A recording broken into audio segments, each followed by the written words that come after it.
Everyone, आप सभी का स्वागत है आपके अपने यूट्यूब चैनल वाईएम के एजुकेशन क्लास पर।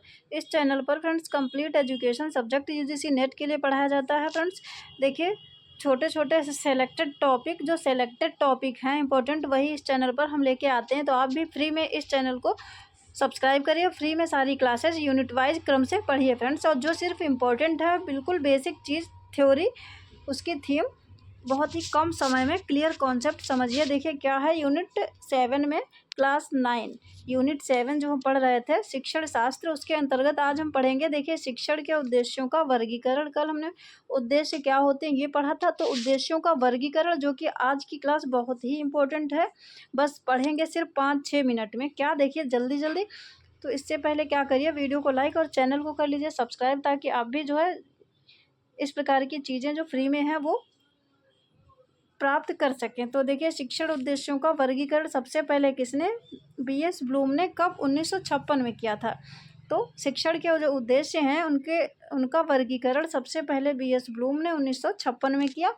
इनकी पुस्तक है किसकी, बीएस ब्लूम की। देखिए, taxonomy of teaching objective, taxonomy of teaching objective, ये इनकी पुस्तक है। किसकी, याद रखना है, बीएस ब्लूम की।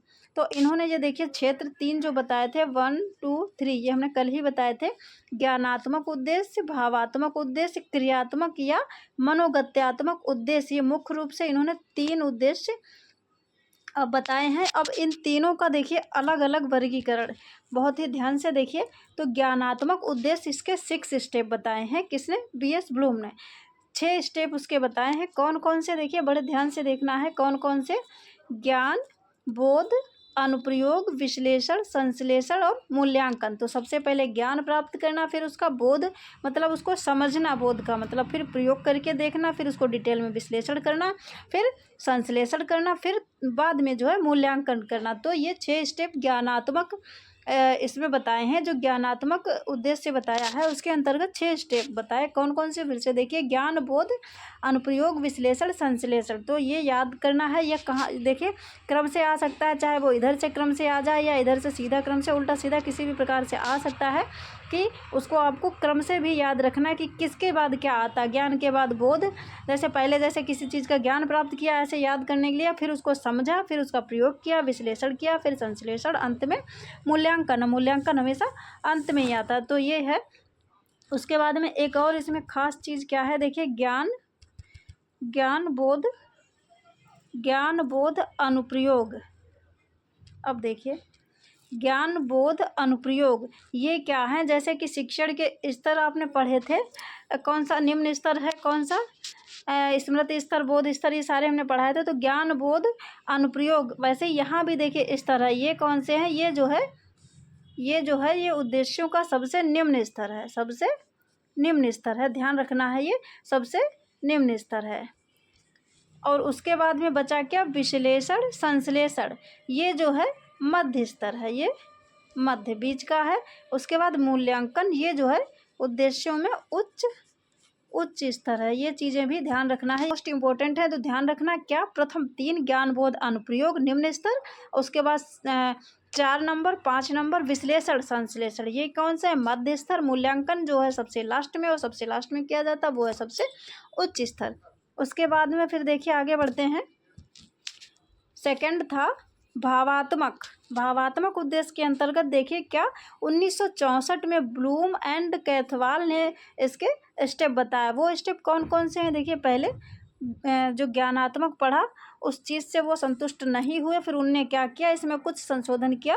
फिर देखिए इन्होंने ब्लूम और साथ में कैथवाल, इन्होंने भी इसके स्टेप बताए। क्या, देखिए पहले ग्रहण करना, वहाँ पे बोध था, यहाँ है ग्रहण करना, अनुक्रिया करना, उसके बाद अनुमूल्यन, विचारना, व्यवस्था करना, व्यवस्था या कहीं आपको संगठन लिखा मिल जाए तो भी वही बात है, चरित्र निर्माण। तो ये है सेकंड भावात्मक के अंतर्गत। याद करने के लिए आप ऐसा भी कर सकते हैं कि इनका पहला लेटर ले लीजिए, जैसे ग्रह, आ, वी, व्य, चा, ऐसे करके तो भी आप याद कर सकते हैं। ग्रह, आ, ऐसे करके, वी, व्या, चा, ऐसे करेंगे तो क्रम से याद हो जाएगा। कैसे, क्या, ग्रहण करना, आ से अनुक्रिया, आ से अनुमूल्यन, वी से विचारना, व्या से व्यवस्था, चा से चरित्र निर्माण, इस तरीके से भी याद हो सकता है। उसके बाद में नेक्स्ट देखिए थर्ड बताया था मनोगत्यात्मक। इसका वर्गीकरण देखिए किसने 1969 में सिम्पसन ने किया। इसका देखिए जो ब्लूम ने ही ये 3 बताए थे अलग अलग, ज्ञानात्मक, भावात्मक, मनोगत्यात्मक। उसमें साथ साथ में फिर ज्ञानात्मक का तो उन्होंने बता दिया किसने, बीएस ब्लूम ने। उसके बाद में फिर इन्होंने बताया कैथवाल ने। उसके बाद में फिर इन्होंने वर्गीकरण सिम्पसन ने 1969 में मनोगत्यात्मक का किया। देखिए क्या इन्होंने बताया, उद्दीपन, कार्य करना, नियंत्रण, समायोजन, स्वाभाविकरण, आदत निर्माण। तो ये भी क्रम से याद करने हैं। ये किसका 1969 में सिम्पसन ने मनोगत्यात्मक इसका इन उद्देश्यों का वर्गीकरण किया। सबसे पहले क्या उद्दीपन, स्टिमुलस, फिर कार्य करना, फिर नियंत्रण, समायोजन, स्वाभाविकरण, आदत निर्माण। तो ये हैं क्या ब्लूम का वर्गीकरण। फ्रेंड्स आई होप आपको समझ में आया होगा। तो इसको क्या करना है कि क्रम से उल्टा क्रम, सीधा क्रम, ये सारी चीज़ें याद करनी। बाकी उसके स्तर कौन कौन से हैं। तो आज के लिए इतना ही, फिर मिलते हैं नेक्स्ट वीडियो में।